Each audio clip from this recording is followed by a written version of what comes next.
Hey, what's up guys? How's it going? Today we're going to be doing a review of the 2019 Hyundai Santa Fe. We'll do an outside walk around, an inside tour, and take it on a drive.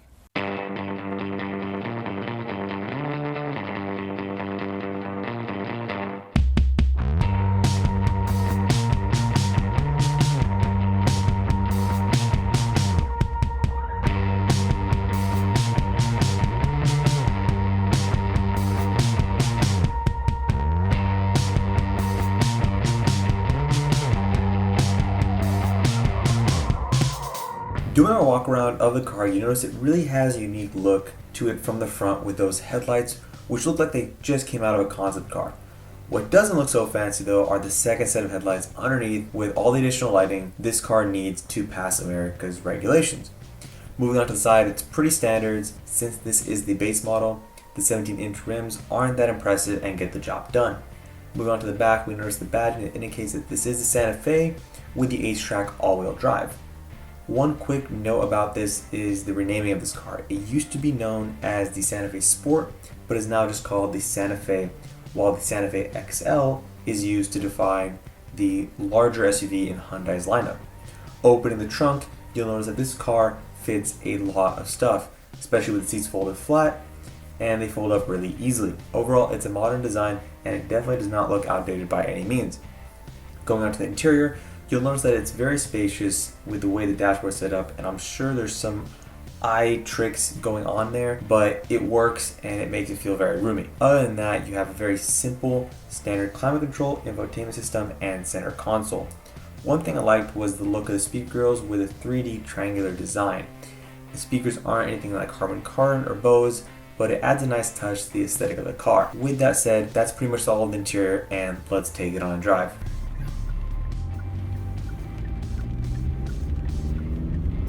All right, we're getting in the car, and as you guys can tell, it is raining outside, but that's all right since this car is the SE with the H-Track all-wheel drive.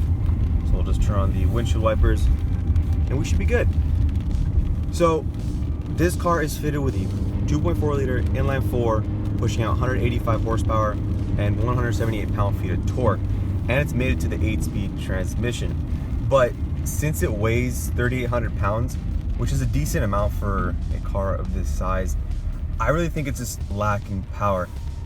It's enough for day-to-day use, but really getting up to speed is it's difficult. Like, you can tell that the engine's kind of struggling. As we'll see here, we're going off the line. We get passed by, a small car, and then I guess another car is going to try to pass us right now. Yeah, and that's a really good example of how fast this car is. So, I mean, it is what it is. It's not like a performance-oriented car, but I think the 2-liter turbo that this car has, which puts out, I believe, a little over 200 horsepower, or at 200 horsepower, is the better option in my opinion, just because the car really needs it. From a comfort standpoint, the car is very quiet and comfortable. As I mentioned earlier, though, the engine has a very unique sound to it, so it's not like the most delightful sound, but it's something you can live with, really. The steering is pretty numb. It's not the most, responsive steering wheel. You don't really feel much feedback since it is very electronically driven, and that's kind of the downside of it. The visibility, though, is very good. You have a rear view camera. You have Apple CarPlay as your infotainment system, and that's honestly pretty much it. This is a pretty lightly optioned car, so you can kind of tell that because it has like that the rubber steering wheel. It's not a leather wrapped steering wheel.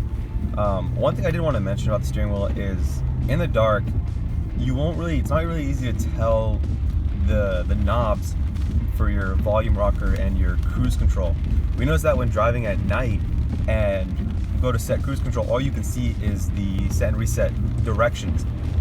We were pressing that thinking it was the way to set your cruise control, but it's actually a rocker button, which it's not illuminated at night, so you can't really see that. And I thought that was a little bit of an issue from a intuitive user interface ergonomic standpoint. Some other weird quirks were on the remote key fob. There is a hold button to open the trunk, but when you press it, it actually doesn't open the trunk. There's a little description on how it works, and honestly, it just doesn't seem like they should have a button there which says hold, indicating an open trunk, if that's not what it's gonna do when you hold the button.